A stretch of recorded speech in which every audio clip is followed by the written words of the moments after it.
everyone, and welcome to your Module 4 assignment overview, otherwise known as the week where vague ideas finally become real. Because up until now, a lot of you have turned in something like or been thinking like, I want to improve health outcomes in this population, which is great. It's actually very inspiring and refreshing, but it's also completely unusable. This is assignment where you get to build your mission, your goals, and your objectives.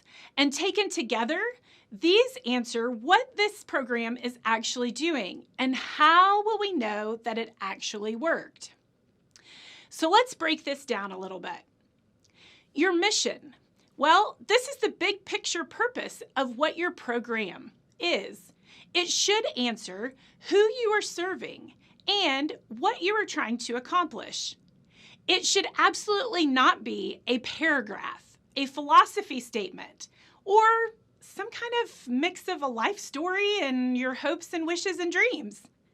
It should be very clear, it should be focused, and it should be extremely direct. All right, so let's move on to goals. Goals are the intended outcomes of your program. I want you to think of goals as what change do we expect to see? Improved physical activity levels?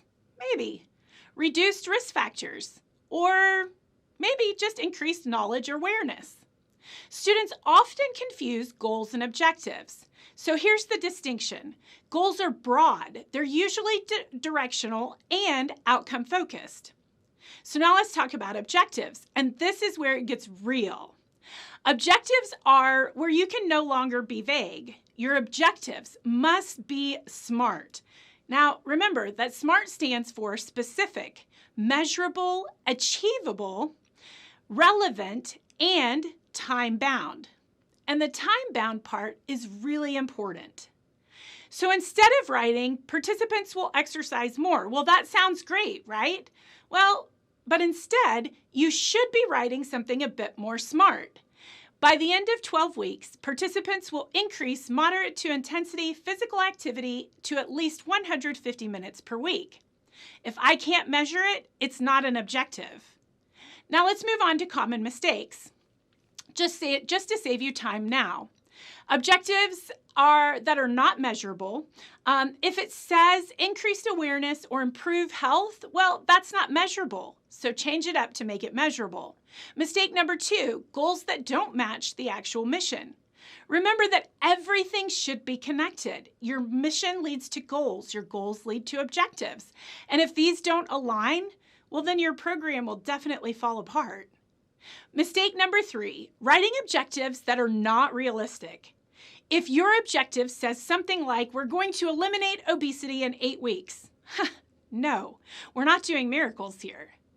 This is where your program becomes structured, focused, and defensible because everything moving forward depends on this: your intervention, your implementation, and your evaluation.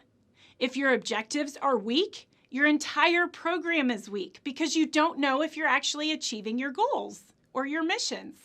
If your objectives are strong, then everything else becomes easier moving forward.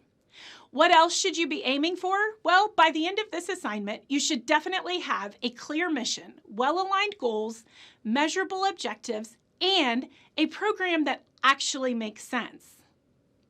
So here's your final reality check for this assignment. If someone asks you, how will you know if your program worked? A lot of people are going to want to know this, including stakeholders. And if you can't answer that clearly, then your work is not done yet. This week, your program stops being an idea and it starts becoming something that you could actually implement. So let's get very clear, very direct, and realistic about how we are going to determine whether or not our program actually works.